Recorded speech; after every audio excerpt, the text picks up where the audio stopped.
Kalau tanah ini saya ikhlas dengan seluruh asetnya 26 miliar 973 juta. Saya paling tinggal pangku kaki. Tapi memang saya tidak mau tinggalkan kampung halaman saya dengan seluruh apa yang ada. Seberapapun besarnya, itu soal waktu saja akan habis. Tapi apa yang ada tidak akan pernah habis sampai dunia kiamat. Jaga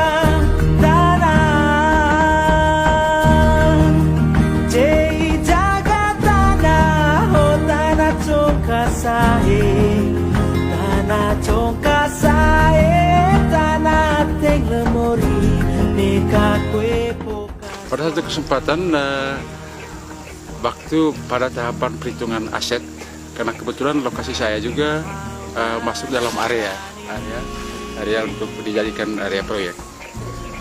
Pada waktu itu hari Minggu, saya memang waktu habis pulang gereja, saya feeling bahwa hari ini pasti kegiatan mereka di kebun saya.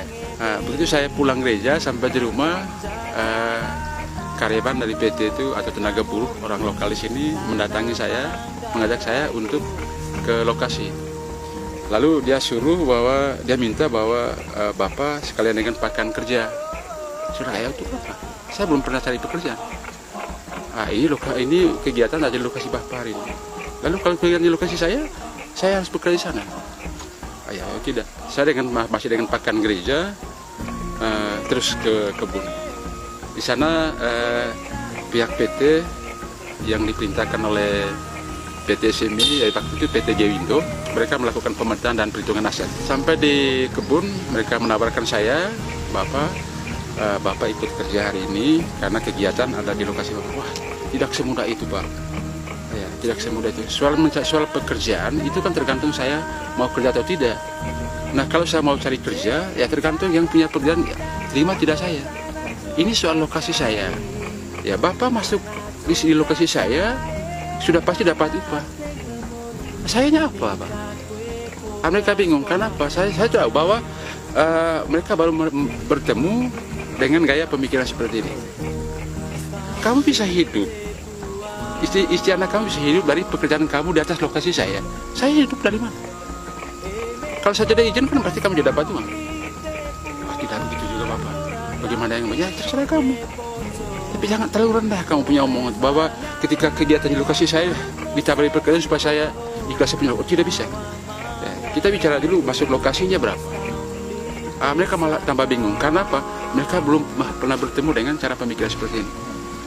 Akhirnya ada dua teman orang lokal, kebetulan ada kerjasama dengan mereka, buruh. Mereka menawarkan untuk secara budaya, mereka menggunakan uang Rp100.000 meminta izin untuk masuk di lokasi saya. Saya bilang oke. Ini bukan bayar, saya bilang, tapi ini hanya soal budaya saja. Mau tidak mau saya izinkan. Lalu saya bilang begini, jamin tidak bahwa kamu masuk di lokasi saya, jamin tidak barang-barang saya tidak dirusakkan. Baik Bapak, karena itu kami mengajak Bapak juga untuk biar nafas, Bapak. Oh, oke. Kegiatan di lokasi saya berjalan 2 hari. Dan saya mengawas. Dan pengawasan ini juga upahnya Rp100.000 per hari. Ya. Dari perhitungan aset ini, saya bilang begini, bahwa seluruh apa yang ada di atas permukaan tanah ini yang sudah menjadi bagian dari area proyek dihitung. Pihak PT bilang, ya hitung saja yang besar-besarnya Bapak. Aku tidak bisa. Hitung semua, termasuk di bawah ini, di bawah rumput ini ada tanaman-tanaman obat. Jadi tanaman obat. Saya setelah hitung tanaman besar, vanili, ada kemiri, ada kopi, ada advokat, ada kakao, ada siri, ada jeruk. Setelah dihitung semua itu, Bapak sudah selesai apa belum?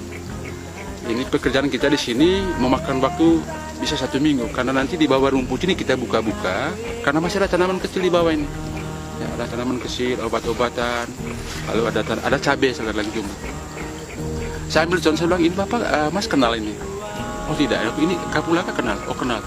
Di Jawa gunanya untuk apa? Oh ini Jawa, ini kapulaga. ternyata orang kota baru tahu yang namanya pohon kapulaga. Bilang gimana? Di kapulaga di sini ada berapa pohon? Ya, ada berapa pohon? Nanti kita hitung semua, termasuk di bawah rumputnya masih lagi tumbuh. Lalu ada obat lokal juga, ramuan lokal. Di sini namanya daun mencok. Itu Mas tahu tidak ini? Tidak, ini ramuan lokal. Wajib hukumnya setiap ibu bersalin, baik di rumah sakit maupun di kampung, mandi dan seduh hasil rebusan dari daun ini. Kalau mau tahu, Mas coba ramas sedikit daunnya. Dia ramas lalu dia cium, ternyata baunya sangat sedap. Dia minta bibi, oh silakan angkat dengan akar-akar supaya bisa hidup di Jawa. Lalu ada daun lagi, saya bilang ini di sini namanya daun saung montang. Jadi kalau anak Mas di Jawa nanti kepedisan, tinggal ambil satu daun, kocok, selesai. Kalau mau coba, Mas punya cabai yang lagi masak ini sudah terasa pedis, ambil daun ini, pasti tidak rasa pedis lagi. Nah, artinya saya bilang begini, masih banyak yang kita akan perhitungkan di sini, kurang lebih lagi 3 hari ke depan. Oh iya Bapak, mungkin nanti kita akan apa? Dia bilang, Bapak akan hitung, nanti tinggal Bapak akan kirim. Baik, sudah saya bilang. Lalu yang berikut saya bilang begini, ini ada satu pohon kemiri, ini sudah pas di garis batas area proyek. Saya bilang. Nah ini kan tidak dihitung. Sementara dia punya cabang, produksinya sudah ada di area proyek. Itu kan hak saya kan ketika tanah saya lepas, berarti hak saya kan sudah tidak ada. Paling tidak kan ini kan ada pagar tembok, saya bilang. Nah bagaimana saya bisa mengambil hasilnya? Sementara tadi ini tidak dihitung. Oh nanti dihitung kemudian. Baik sudah saya bilang. Kamu tahu tidak cara menghitung hasil kemiri itu bagaimana? Paling kan papa buahnya. Oh tidak. Sekarang ini yang lagi ramai ini jamurnya Pak. Wah bagaimana lagi itu Pak? Nanti tolong informasikan. Itu kan bukan kewenangan kamu sebenarnya. Nanti ini kan kewenangan dari PT SMI. Tolong sampaikan bahwa nanti perhitungan hasil kemiri itu bukan cuma buah, termasuk jamurnya. Ya. Dari jamur ini saya bilang cara perhitungannya area kemiri itu diukur. Nah, bahwa dikali meter persegi. Perkiraan hasil 1 meter persegi itu berapa? Lalu umur produksinya selama sisa-sisa pelapukan itu masih ada dalam di permukaan tanah itu, bahwa hitung saja masih ada kemungkinan jamur itu tumbuh. Saya pikir saya mungkin tidak hitung buahnya, jamur yang mahal sekarang. Ya Bapak nanti kami akan sampaikan. Oh ya, jangan lupa. Lalu saya bilang begini, tanah ini kan belum saya lepas, saya bilang. Nanti kan ada perlindungan tahap berikutnya, bahwa ketika cocok harga maka saya akan kasih, ketika tidak kan saya tidak ini. Lalu finalnya nanti soal dealnya kan belum ada waktunya. Karena saya belum berhenti kegiatan di sini. Di lokasi ini akan ditanami lagi 1000 pohon vanili. Lalu itu nanti kamu akan buat di catatan apa? Oke Pak. Dan memang ketika lembaran daftar aset itu ada, saya lihat bahwa di bawah itu bahwa 1000 pohon vanili akan ditanami di lokasi ini. Kenapa saya tidak begitu mudah menerima mereka punya kegiatan? Sebenarnya dalam hati kecil saya tidak mau harta milik saya dirusakkan.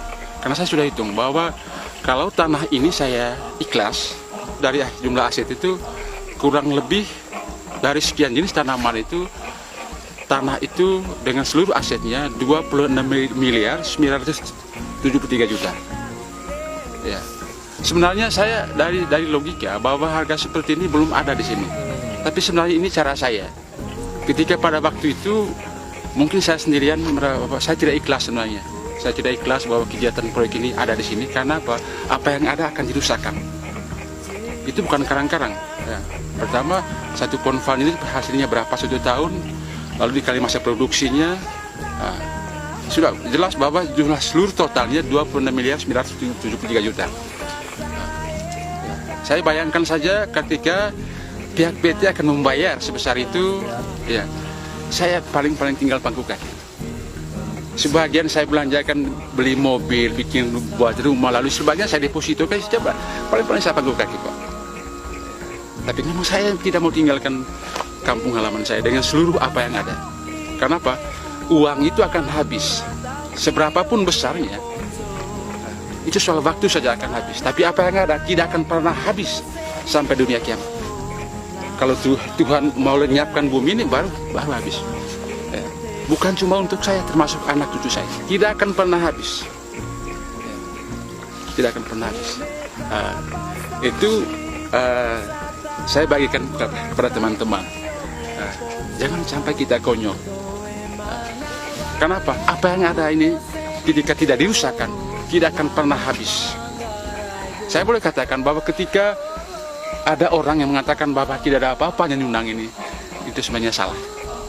Bagi kami orang Nunang, apa yang ada ini sudah sangat luar biasa. Karena apa? Tidak akan pernah habis sepanjang dunia ini masih ada.